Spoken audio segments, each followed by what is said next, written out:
காய்ச்சி அதிரசமா விடுங்க, கையில தட்டி சூடான எண்ணெயில பொரிச்சா அதிரசம் ரெடி.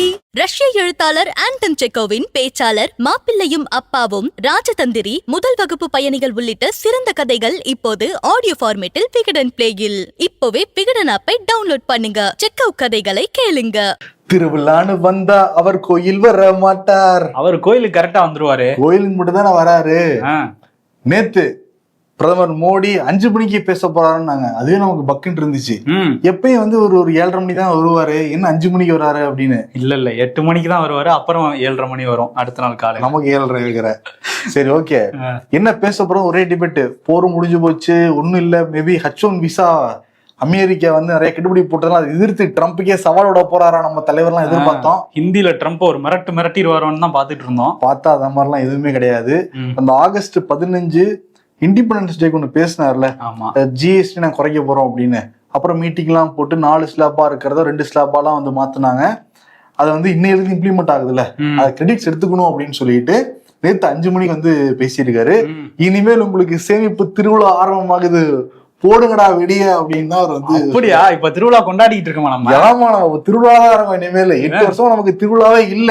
அவரே சொல்றாரு, திருவிழா இல்லாம அப்படியே நம்ம சோகமா இருந்தோம்ல. இப்ப இந்த ஜிஎஸ்டி குறைச்சதுனால நம்ம எல்லாரும் கொண்டாட்ட மூடுக்கு வரணும், திருவிழாவா அதை கொண்டாடுங்க அப்படின்னு அறிவிச்சிருக்காரு. எனக்கு தெரிஞ்சு நீங்க ரொம்ப கொண்டாடுறீங்க போல, புது சட்டையெல்லாம் போட்டு வந்திருக்கீங்க. அதான் பண்ணி சேமிப்பு திருவிழா சொல்லியிருக்காரு. ஏன்னா அவர் பேசுறப்ப வேற சொன்னாரு, இதனால வந்து மக்களுக்கு 2.5 லட்சம் கோடி ஒவ்வொரு ஆண்டும் பயனடையும் அப்படின்னு. மக்களுக்கு 2.5 லட்சம் கோடியா? 2,500 ரூபாய்க்கே கஷ்டப்பட்டு இருக்காங்க, இதுல 2.5 லட்சம் கோடி ஒட்டு மொத்தமா சொல்றாரு. 8 வருஷமா அவ யோசிச்சு பார்த்தா அதே 20 லட்சம் கோடி ஆகுது. அப்ப 8 லட்சம் 8 வருஷமா எடுத்து எப்ப கொடுப்பாங்க நமக்கு தெரியல. அது அந்த 15 லட்சத்தோட சேர்த்து உங்க பேங்க் அக்கௌண்ட்ல இன்னும் கொஞ்ச நாள்ல வந்துரும். அப்ப 2011 இருந்து பார்த்தா அது ஒரு 15 லட்சம், ஒரு 11 வருஷத்துக்கு வட்டி. இந்த 8 வருஷத்துக்கு இது ஒரு வட்டி. நம்ம போற போக பார்த்தா கோடீஸ்வரம் ஆயிரம் போல இந்த நாட்டுல. ஐயோ, எந்த பேங்க்ல போட போறேன் இந்த பணத்தெல்லாம் தெரியலையே. திவாலாயிடும் போது பாத்துக்கோ. ஆகாத பேங்கா போடணும், நண்பர்கள் இன்வெஸ்ட் பண்ணாத பேங்கா பார்த்து போட்டுற வேண்டியதான். நிர்மலா சீதாராமன் இருக்காங்களே, அதெல்லாம் கச்சிதமா வந்து பாத்துப்பாங்க. சரி, இப்ப திருவிழாவை நம்ம கொண்டாடியே ஆகணும். ஆமாப்பா, இன்னைக்கு காலையில மோடி சொல்லிட்டாரு, காலங்காத்தால குளிச்சுட்டு ஒரு 6 மணிக்கு கடைக்கு போய் நம்ம சேமிப்பு பண்ணிட வேண்டியதான்னு சொல்லிட்டு போனேன். நானு 2.5 ரூபாயாவது சேமிச்சீங்களா? ஒரு விலையை குறையில, அப்படியேதான் இருக்கு. நம்ம ஜி ஏமாத்திட்டாங்களா இல்ல டபுளா ஏமாத்திட்டாங்கன்னு தெரியல கடைக்காரங்க. ஆனா விலை இன்னைக்கு காலையில எனக்கு குறைஞ்ச மாதிரி தெரியல, எல்லா விலையும் அப்படிதான் இருந்துச்சு. பல பொருளை நான் வாங்கினேன் நீங்க. ஓகே. ஆனா ஜி பேசினார்ல, அதுல வந்து அந்த இதெல்லாமும் சொன்னாரா, 8 வருஷமா உங்களை கஷ்டப்படுத்திட்டேன், ரொம்ப மன்னிச்சுக்கோங்க, நான் வந்து திருந்தி தான் இந்த 2 ஸ்லாப் எடுத்திருக்கேன், அந்த மாதிரி ஏதாவது சொன்னாரா? திருந்துறவங்களா இருந்தா அப்பயே திருந்தி இருப்பாங்கல்ல. ஒரு நாள் 2 நாள் தப்பு பண்ணா 8ஆவது நாள் 9ஆவது நாள் ஆமாப்பா இந்த மாதிரி தப்பாயிருச்சு, நீங்க ரொம்ப சிரமப்படுறீங்கன்னு இருப்பாங்க. ஒருத்தர் திருந்துறதுக்கு 8 வருஷமா ஆகும். இது எப்படி தெரியுமா இருக்கு, நாய் வாழை வெட்டி நாய்க்கு சாப்பாடு போட்ட மாதிரி வந்து இருக்கு. அததான் காங்கிரஸ்லயும் சொல்றாங்க, ஏங்க நீங்க ஆழமா காயத்தை ஏற்படுத்திட்டு லைட்டா ஒரு பேண்டேஜ் போட்டு ஒட்டிட்டா சரியாயிடுமா? 55 லட்சம் கோடி வசூலிச்சிருக்காங்களா இந்த 8 வருஷத்துல. அதுல வந்து இப்ப 2.5 லட்சம் கோடி சேமிப்பாகும் அப்படின்னு சொல்றதுல என்ன இருக்கு அப்படின்னு வந்து கேக்குறாரு கார்கே. இப்ப நம்ம 8 வருஷமா ஒரு வாடகை வீட்டுல குடியிருக்கோம்னு வச்சுக்கோ, 10,000 ரூபாய் வாடகை. இப்போ இனிமேல் வந்து உங்களுக்கு 1000 கம்மி பண்றோம் சேமிப்பு அப்படின்னாருன்னா நமக்கு என்ன பொதுவாக தோணும், இந்த 8 வருஷமா இப்போ நம்ம ஆட்டையை போட்டிருக்காரு ஓனரு, திருப்பி கொடுப்பாரான்னு ஒரு எண்ணம் வருமா வராதா? ஓ, அப்போ ஓனர் வந்து திருவிழான்னு சொல்லி நீங்க அவரை சந்தேகப்படுறீங்க. ஆனா இதுக்கெல்லாம் காரணம் நம்ம ட்ரம்ப் தான் நன்றி சொல்லணும். ஏன்னா அவர் தான் வந்து இந்தியாவில அதிக வரி இருக்குன்னாரு. இன்னொன்னு அவர் தான் டாரிஃப் வேற போட்டிருக்காரு. டாரிஃப்னாலதான் இவ்வளவு தூரம் நமக்கு வந்து சலுகைகள் பண்றாங்க எதிர்கட்சிகள் எல்லாம் சொல்றாங்க, இந்த பினான்ஸ்ல ஈடுபடுறவங்க சொல்றாங்க. அதனால நம்ம வந்து பரமாத்மாவா தான் நன்றி சொல்லணும் போல தெரியுது. ஆமா, 19 நிமிஷம் ஃபுல்லா இதான் ஸ்பீச். திருவிழா கொண்டாடுங்க, இது பண்ணுங்க, என்ஜாய் பண்ணுங்க, வாழ்க்கையை கொண்டாடுங்க அப்படின்னு. கொண்டாடுற மாதிரியா இருக்கு. கொண்டாடுவோம், காசா பணம் கொண்டாடிட்டு தானே இருந்தோம்.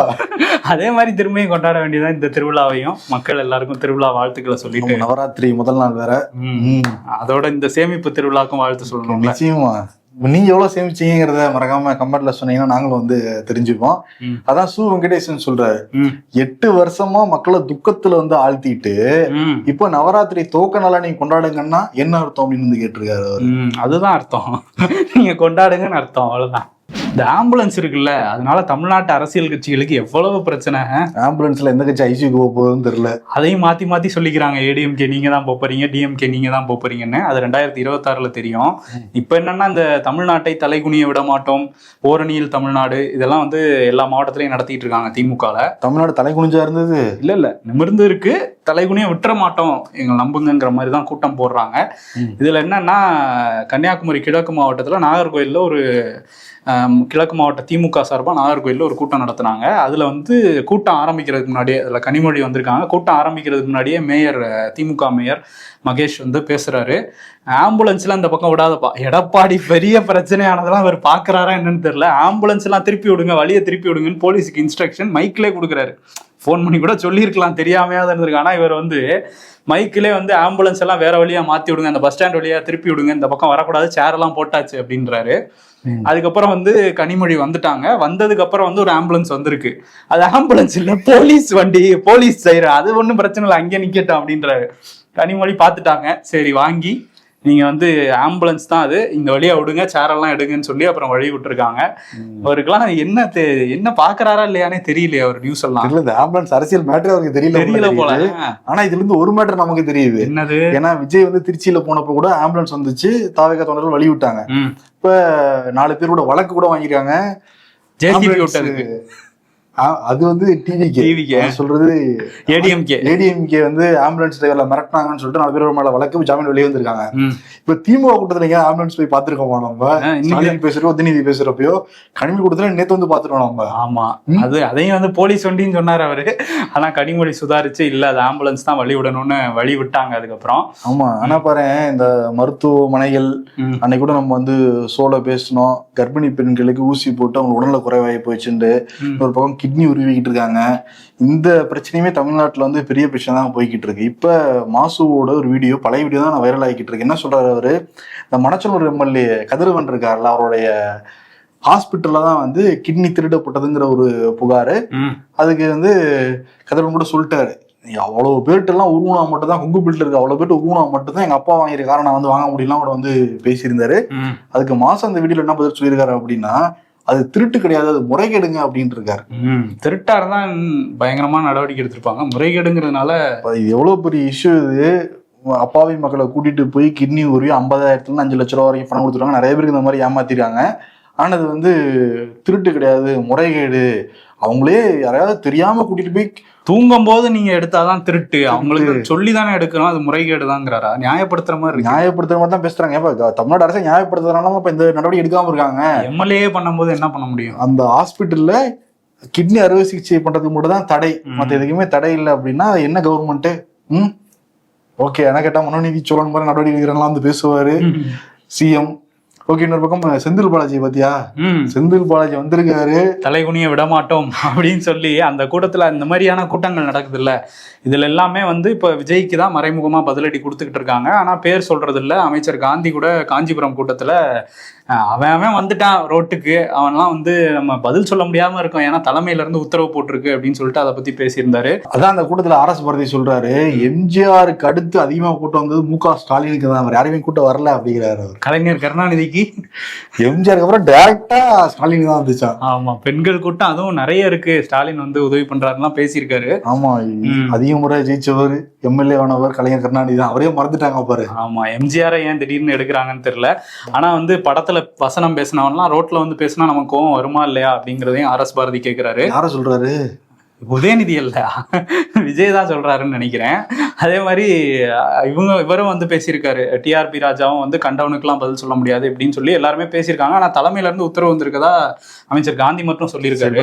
சமூக நீதி பேசுறாங்க, யார் எதிர்த்தாலும் கொஞ்சம் மரியாதையா வந்து பேசலாம், கண்டவன்கிறது, அதுக்கப்புறம் வந்து வசனம் பேசுறவங்க வந்துட்டாங்கிறது இல்லைன்னா பேசுறாங்க சொல்றாங்க. இதுல இன்னொரு விஷயம் என்னன்னா, இந்த தலை குனிய விடமாட்டோம் தமிழ்நாட்டை அப்படிங்கிற அந்த கூட்டத்துல இதெல்லாம் விட்டுட்டு அண்ணாவை பத்தி ரொம்ப உணர்வு பூர்வமா பேசிட்டு இருந்தாரு திருச்சி சிவா.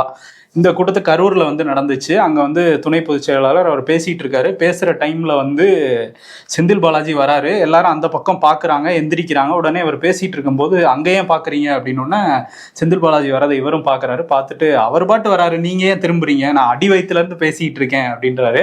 செந்தில் பாலாஜி மேடையில ஏறணும்னா எல்லாம் விசில் சத்தம் பறக்குது, கைத்தட்டல் பறக்குது, ஒரு மாதிரி ஆயிட்டாரு திருச்சி சிவா. அப்புறம் வந்து ஒரு சால்வையை போட்டுட்டு அவர் போய் உட்காந்துட்டாரு. சால்வையை அப்புறம் எடுத்து போட்டுட்டு அண்ணாவை பத்தி திரும்ப பேச ஆரம்பிச்சாரு.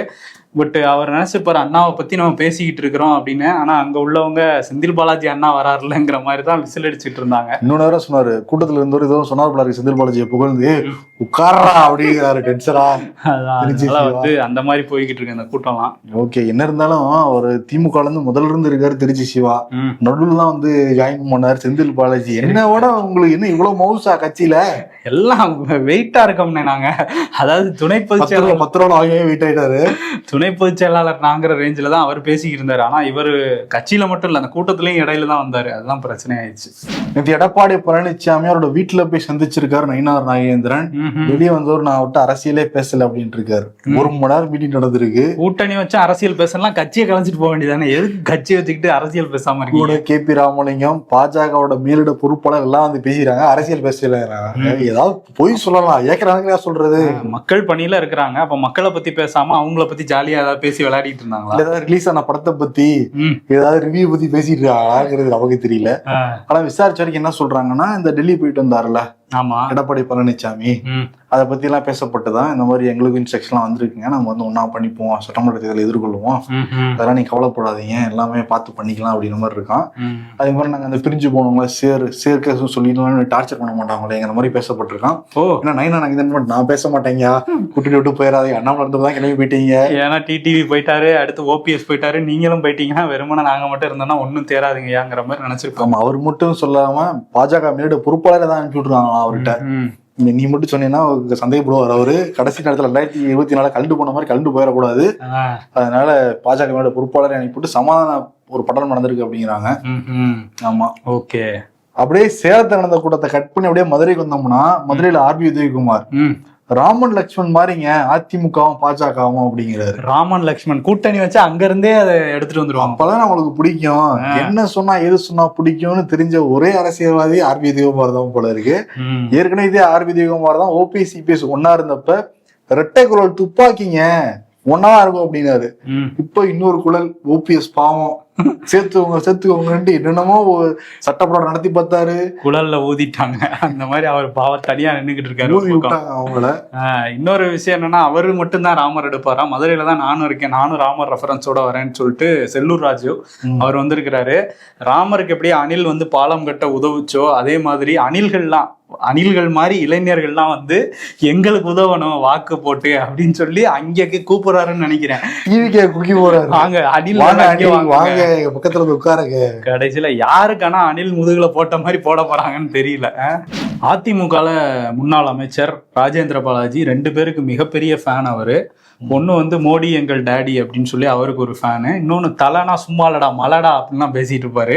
ஸோ அஜித் ஃபேனும் கூட அவர் வந்து திரும்பியும் அஜித்தை பத்தி பேசியிருக்காரு. அஜித் வந்தா இதோட பெரிய கூட்டம் வரும், ரஜினி வந்தா விஜயோட அதிகமா கூட்டம் வரும், அதெல்லாம் பார்க்க வராங்க அவ்வளவுதான் அப்படின்னு சொல்லி ஃபுல்லா விஜய் அடின்னு அடிச்சுட்டு கடைசியா வந்து எங்க கூட வந்துருங்க அப்படின்னு வந்து கூப்பிட்டுருக்காரு. நீங்க தனியா நின்னா பாஸ் ஆக முடியாது, எடப்பாடியார் அதிமுகல வந்து இணைஞ்சிருங்க. அது அவரே வந்து பல அதிமுகன்னு சொல்ல வராரு போல, அதனால எடப்பாடியார் அதிமுகவுக்கு கூட்டணிக்கு வாங்கன்னு கூப்பிட்டுருக்காரு. ஆமா, எனக்கு ஒரு இடிக்குது, அவரு ரஜினி ஃபேன் தானே இருக்க முடியும் ராஜேந்திர பாலாஜி.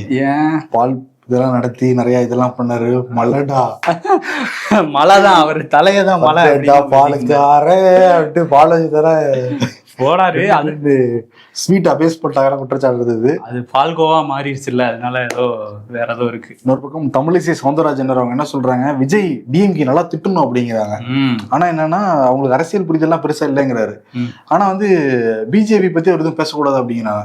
அரசியல் புரிதல் இல்லாதவங்க தான் டிஎம்கே திட்டுவாங்க. அதை ஏத்துக்கிறதா இல்ல இதை ஏத்துக்கிறதா? எங்களுக்கும் அரசியல் புரிதல் இல்ல, விஜய்க்கும் இல்ல, அதனால நாங்க டிஎம்கே தான் திட்டுவோம்னு சொல்ல வராங்களா என்னென்னமோ சொல்றாங்க. இன்னொரு பக்கம் விஜய் வந்து வந்து என்ன சொல்றாருன்னா, நம்ம வந்து கூட்டம் மக்கள் கிட்ட நம்ம போய் சேர்ந்துக்கிட்டே இருக்கிறோம், அதனால நமக்கு எதிர்ப்புகள் அதிகமாகுது, அதனாலதான் நமக்கு வந்து கட்டுப்பாடுகள் விதிக்கிறாங்கன்னு அவர் ஒரு ட்வீட்ல வந்து போட்டிருக்காரு. அது 4 பேர் மேல வழக்கு போட்டிருக்காங்க திருவாரூர்ல. அவர் வரும்போது அந்த ஜேசிபி வச்சு மாலை போட்டாங்கல்ல, அதுக்கு வந்து வழக்கு போட்டிருக்காங்க. ஜேசிபி உரிமையாளர் உட்பட தாவேக்கா நிர்வாகிகள் 4 பேர் மேல.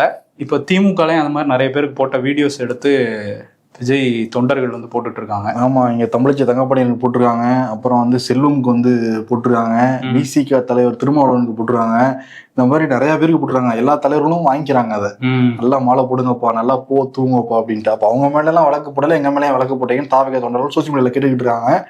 இன்னொரு பக்கம் என்னன்னா, மாநிமா தலைவர் கமல்ஹாசன் என்ன சொல்றாரு அப்படின்னா, கூட்டத்தை கூட்டுற வச்செல்லாம் வாக்கெல்லாம் வாங்க முடியாது அப்படின்ட்டு இருக்காரு. விஜய்க்கு வந்து கூட்டம் கூடலாம், நடிகர்களுக்கு கூட்டம் கூடுறது இயல்பு தானே, அரசியல்வாதிகளா பார்ப்பாங்களாங்கிறது ரொம்ப கஷ்டம் தான் அது அப்படிங்கிறது அவர் சொன்னா கரெக்டா தான் இருக்கும். ஏன்னா அவரையும் பார்த்துட்டு ஓட்டு போடல, தோத்து போயிட்டாரு. ஓன் எக்ஸ்பீரியன்ஸ் இதான் சரத்குமார் சொன்னாரு. சரத்குமார் வந்து விஜயகாந்த் கூட்டம் வந்துச்சு, சிரஞ்சீவி கூட்டம் வந்துச்சு, எனக்கு கூட்டம் வந்துச்சு, ஆனா யாரும் வாக்களிக்குது அப்படின்னாரு. எம்ஜிஆருக்கு வந்த கூட்டம் மட்டும்தான் ஓட்டா மாதிரி இருக்கு, உதயநிதி கூட அப்ப மாட்டலையா? உதயநிதியோட இதே வேற இல்ல, அது வேற ட்ராக்ல போகுதா? ஆமா, பாப்போம் 2026 தெரிஞ்ச இந்த கூட்டம் ஓட்டா மாறுதா இல்லையா அப்படின்னு. சமக்ரா சிக்ஷா அபியான் அந்த திட்டத்துக்கு கீழே வர வேண்டிய அந்த நிதியை மத்திய அரசு விடுவிக்கல. இங்க வந்திருந்தாரு தர்மேந்திர பிரதான், சென்னை ஐஐடியில ஒரு விழாவில் கலந்துக்கிட்டதுக்கு அப்புறம் செய்தியாளர்கிட்ட வந்து என்ன சொல்லியிருக்காரு அப்படின்னா, அந்த சமக்ரா சிக்ஷா திட்டம் வந்து அதோட ஒரு புரிந்துணர்வு வந்தாதான் நாங்கள் வந்து அந்த நிதியை விடுவிப்போம், மற்ற நிதியெல்லாம் கல்விக்கானது வந்துக்கிட்டு தான் இருக்கு, இந்த 3 மொழி வந்து எதை வேணா படிச்சுக்கலாம் அப்படின்னு தானே நாங்கள் சொல்றோம், இதுல என்ன தப்பு இருக்கு அப்படிங்கிற மாதிரி, கன்னடம் படிச்சுக்கலாம், மலையாளம் படிச்சுக்கலாம் அப்படின்னு திரும்பியும் அரைச்சிருக்காரு. நான் ஏன் கன்னடம் படிக்கணுங்கிற, நீங்க வேணா தமிழ் படிங்க சார் அப்படிங்கிற மாதிரி தான் தர்மேந்திர பிரதான் இருக்கு. ஏன்னா அவர் வந்து இங்கிலீஷ்லயும் கொஞ்சம் சிரமப்படுறாரு. சென்னை 1 அப்படிங்கிற ஒரு ஆப்பை வந்து இன்னைக்கு முதலமைச்சர் மு.க. ஸ்டாலின் தொடங்கி வச்சிருக்கிறாரு.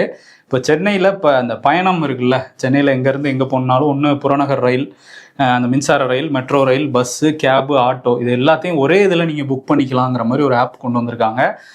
அதில் வந்து இது பயனுள்ள வகையில் இருக்கும் அப்படின்னு வந்து சொல்லியிருக்காங்க. ஓகே, ஆனால் சென்னையில் மட்டும் ஒரே காடா போய்கிட்டு இருக்கு, ஒரே நகரம் ஒரே காடு.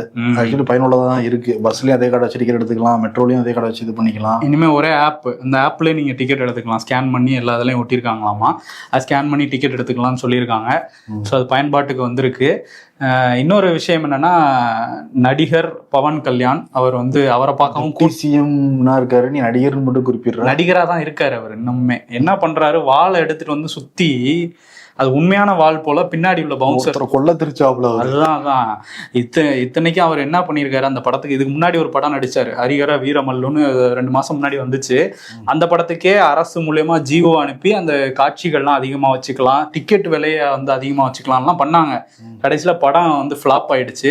இப்ப இந்த படத்துக்கு புது திட்டத்தோட வந்திருக்காரு. மக்களுக்கு திட்டம் போடுறாரோ இல்லையா, அவர் படத்துக்கு ஓஜின்னு ஒரு படத்தை எடுத்துட்டு அதுல வந்து என்ன சொல்லியிருக்காங்கன்னா, ஒரிஜினல் கேங்ஸ்டரா என்னன்னு தெரியல, ஆனா காமெடி தான் பண்ணிட்டு இருக்காரு. வந்து அது வந்து என்னன்னா, ஒரு 10 நாளைக்கு சிறப்பு காட்சிகள், 1 மணிக்கு காட்சி நைட்டு வச்சுக்கலாம், 10 நாளைக்கும் வச்சுக்கலாம், 1000 ரூபா வரையும் சிறப்பு டிக்கெட் வச்சுக்கலாம், கவர்மெண்ட்டே ஜியோ போற அளவுக்கு கொண்டு வந்து விட்டுருக்காங்க. அவர் தான் டெப்டி சிஎம், அவரே கையெழுத்து போட்டு ஒரு படத்தை ரிலீஸ் பண்ணிக்க வேண்டியதான். அதான் சந்திரபாபு நாயுடுக்கு இதெல்லாம் தெரியுமா தெரியாதான்னு தெரியல, அவரு எல்லாரையும் சேர்த்து இறக்கி விட்டுட்டு இருக்காரு. இதுல ஒருவேளை இங்கேயும் 2026 பிறகு இத்தனை நம்ம பார்க்கலாமா? அதுக்கான வாய்ப்புகள் கம்மியா தான் இருக்கு, அதெல்லாம் நம்ப முடியாதுப்பா. சரி, ஓகே. ஆனா வந்துட்டு அவர் வந்து அவரோட இதுக்கு பயன்படுத்திக்கிறாரு அப்படிங்கிறது தெரியுது. டிக்கெட் விலையும் மற்ற படங்களுக்கு எல்லாம் இந்த இதுல வர்றதுக்கு ஒரு ரேட்டு, இவர் படத்துக்கு மட்டும் டிக்கெட் ரேட் அதிகம்லாம் பண்ணிட்டு இருக்காரு.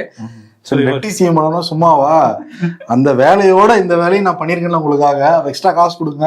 எந்த வேலை பண்ணாரு? டெப்டி சிஎம் வேலைதான். அது என்ன வேலைன்னு தான் எனக்கு தெரியல. டெப்டி சிஎம் ஒரு ஒண்ணுமில்லாத பதவின்னு ஓபிஎஸ்ஏ சொல்லிட்டு போயிட்டாரு அத்தனை வருஷம். அது இவர் பவன் கல்யாண் சொல்லட்டும், அப்பதான் நாங்க நம்புவோம். ஆனா இவர் சில முக்கியமான துறைகள்லாம் அந்த அவர்கிட்ட வச்சிருக்கிறாரு பவன் கல்யாண். பட் இந்த தான் பண்ணிட்டு இருக்காரு. ட்ரம்ப் ஏதாவது ஒண்ணு சொன்னாருன்னா அதுல நிறைய தெளிவின்மை இருந்துகிட்டே தான் இருக்கு. இப்ப வந்து என்ன சொல்லியிருந்தாரு, சனிக்கிழமை H1B விசா உடனடியா அமல்படுத்துறோம், இன்னையிலிருந்து வருஷத்துக்கு $1,00,000 கொடுக்கணும், இந்திய ரூபாயில 88 லட்சம். H1B விசா அப்ளை பண்ணதுல 72% இந்தியர்கள். நம்மளை குறிச்சுதான் பண்ணிருக்காருன்னு தெரியுது. அநேகமா மோடிஜியோட பர்த்டே கிஃப்ட்னு நினைக்கிறேன், அது கொடுத்துருக்காரு அவரு.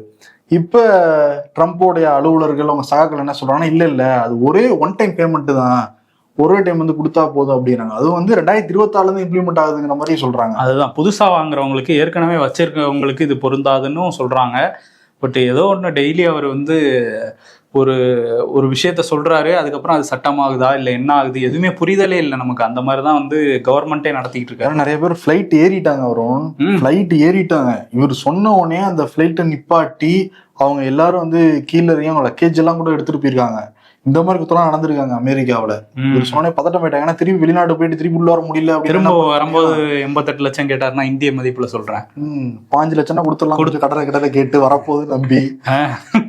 அதுதான் கூட வருது இல்ல இப்ப.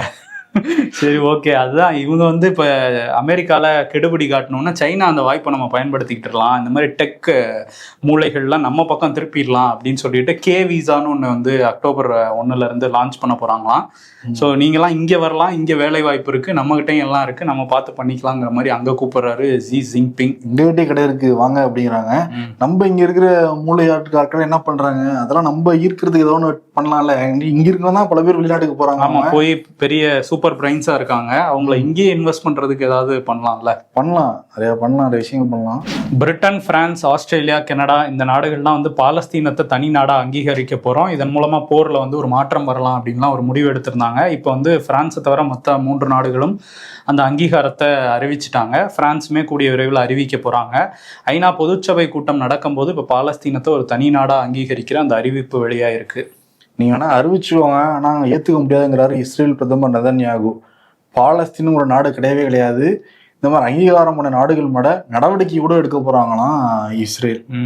அதான் வந்து ஒரு இஸ்ரேலு நாடு எப்படி உருவாச்சு அப்படின்னா, பாலஸ்தீனம்ங்கிற ஒரு நாட்டுல தான் இஸ்ரேலுக்கு இடம் கொடுக்குறாங்க இங்கிலாந்து.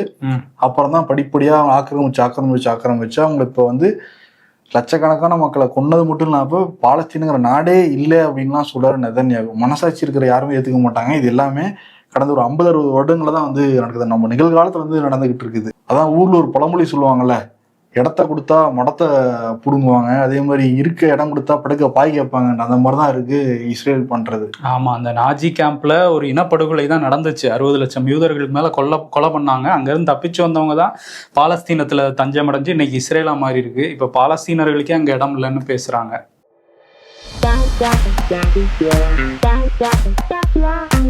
காதல் தோல்வியோ, மனைவியுடன் சிக்கலோ, வேலையில் பிரச்சனையோ எக்காரணம் கொண்டும் வேதனையில் படுத்து விடாதீர்கள். இவ்வுலகம் ஏறி மிதித்து விட்டு போகுமே தவிர ஆறுதல் சொல்லாது. செருப்பை போட்டுக்கொண்டு கடமையை செய்ய கிளம்பி விடுங்கன்னு போட்டிருக்காரு இயக்குனர் செல்வராகவன். யார் அவர் எனக்கே பார்க்கணும் போல இருக்கே அப்படின்னு போட்டிருக்காங்க. Address 1001 7G ribo colony, Cholanadu. November December வரப்போகுது இல்ல, அதான் ஒண்ணு வாங்கி நிப்பாட்டிட்டேன்னு போட்டிருக்காங்க. படகு சென்னையன்ஸ் கார் பார்க்கிங்ல படகு வச்சிருக்காங்க.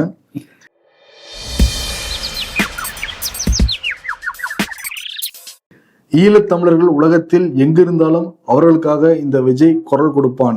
சீமான் ஆத்திய அடிமடியிலே கை வைக்கிறாரே. மிடில் கிளாஸில் பிறந்த ஒருவன் மந்த் எண்டிலும் கஷ்டப்படுவான், வீக்கெண்டிலும் கஷ்டப்படுவான்.